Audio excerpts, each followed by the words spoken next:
Strange things had been happening in the girl's house for weeks. It started small things that were easy to write off. Her name was Emily Carter, a 17-year-old high school student living with her parents and younger brother in a quiet suburban neighborhood in Ohio. The kind of place where nothing bad was supposed to happen. White picket fences, street lights that hummed into the night, neighbors who waved but never really talked. At first, it was just sounds. Footsteps creaking upstairs when everyone was downstairs watching a movie. Doors clicking open and shut on their own. One night, Emily was jolted awake by the TV in the living room turning on by itself. The time was 3:17 a.m. It was always 3:17 a.m. And it was always the same static hissing channel, with a faint, distorted face barely visible in the noise. The moment she'd step out of her room to check, it would click off. Then came the voices, whispers that seemed to ride on the air currents of the house. Emily would be in her room, and she'd hear her mom call her name from downstairs. Emily, honey, come here for a second. But when she'd go down, her mom would be in the kitchen, looking at her with a confused expression. I didn't call you, sweetie. It happened with her dad too.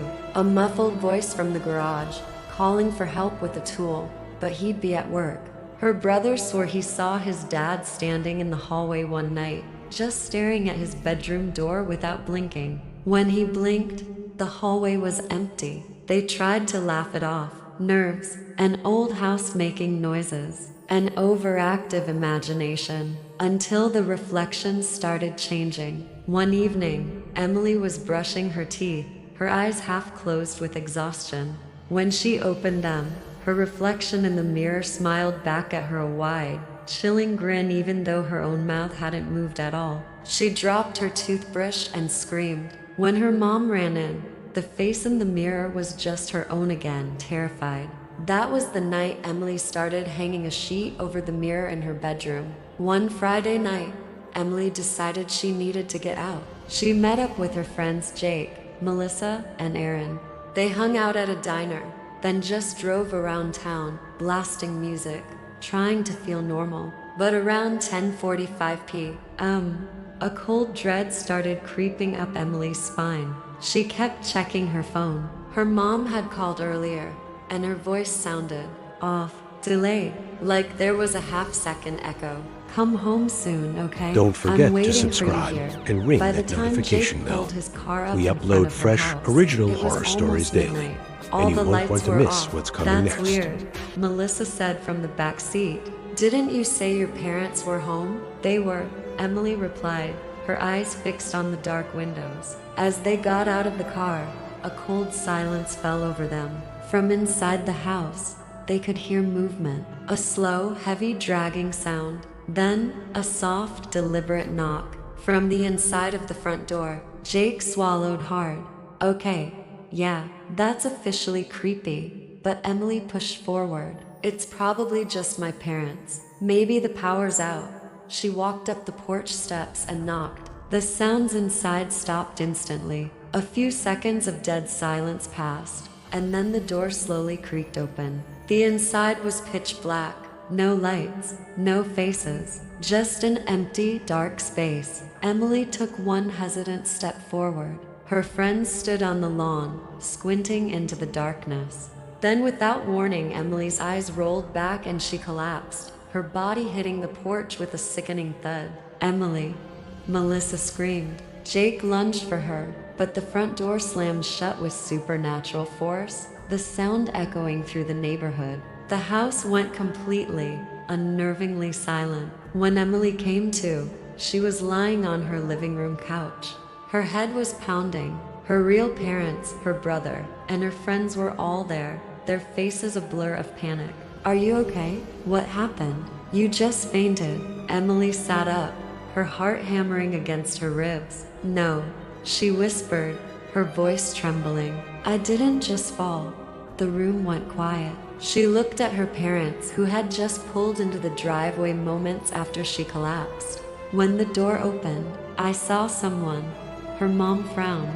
Sweetie, the door never opened. We found you on the porch. The house was locked. Emily shook her head. tears welling in her eyes. Noah saw her. Who? Her dad asked gently. Emily's voice broke. Me. Her friends exchanged terrified looks. She was standing right there in the dark. Emily continued. Same face, same clothes, and she smiled at me. It was a wide, twisted, unnatural smile, like she was thrilled Emily had finally come home. Emily's dad tried to rationalize it. You were exhausted, you imagined it. Emily turned to her mom. Then who answered the phone earlier? What phone call? Her mom asked, her face pale. I called home, Emily insisted. Someone answered. You answered. Her mom slowly shook her head. My phone never rang. I was at the grocery store. Emily felt a chill that had nothing to do with the night air. That voice, it said, okay, come home already. I'm waiting for you here. Her younger brother, who had been silent until now, suddenly spoke up. She said that to me too, yesterday. Everyone turned to him. He looked like he was going to be sick. But Mom was standing right next to me in the kitchen when I heard it. That night, nobody slept. Around 2 o'clock a.m., Jake, who was too scared to go home, heard whispering from the hallway. He peeked out of the guest room and saw Emily's dad standing at the far end of the hall, facing the wall, his shoulders slightly hunched. Mr. Carter? Jake whispered. The figure slowly turned around. His eyes were wrong. They were dark, hollow pits. His mouth stretched into that same, impossibly wide smile. Jake slammed the door and locked it, his body trembling. When he dared to open it again 10 minutes later, the hallway was empty. He found Emily's real dad asleep on the couch downstairs. Meanwhile, Emily was in her room, staring at the sheet covering her mirror. She could hear breathing. It wasn't hers. It was right behind her, cold on her neck. A voice, a perfect imitation of her own, whispered, "Why are you so scared? This is my house too." The sheet over the mirror slowly slid to the floor. In the reflection stood Emily, but she wasn't moving. She wasn't breathing. She was just smiling that awful, terrible smile. By morning, the horrifying truth settled over them. Every one of them had seen a copy of themselves. The house wasn't haunted by ghosts. It was infested with something else, something that was learning them, mimicking them, and trying to replace them. They left that day, throwing whatever they could into their cars and driving away without looking back. The house was put up for sale a week later. Months later, a new family moved in. On their first night, the teenage daughter, unpacking in her new room, called out, "Mom, are you home?" From downstairs, her mother's voice answered, warm and inviting. "Yes, honey, I'm waiting for you." The girl smiled and walked toward the stairs. In the dark hallway mirror behind her, someone else smiled too. Don't forget to subscribe and ring that notification bell. We upload fresh, original horror stories daily, and you won't want to miss what's coming next.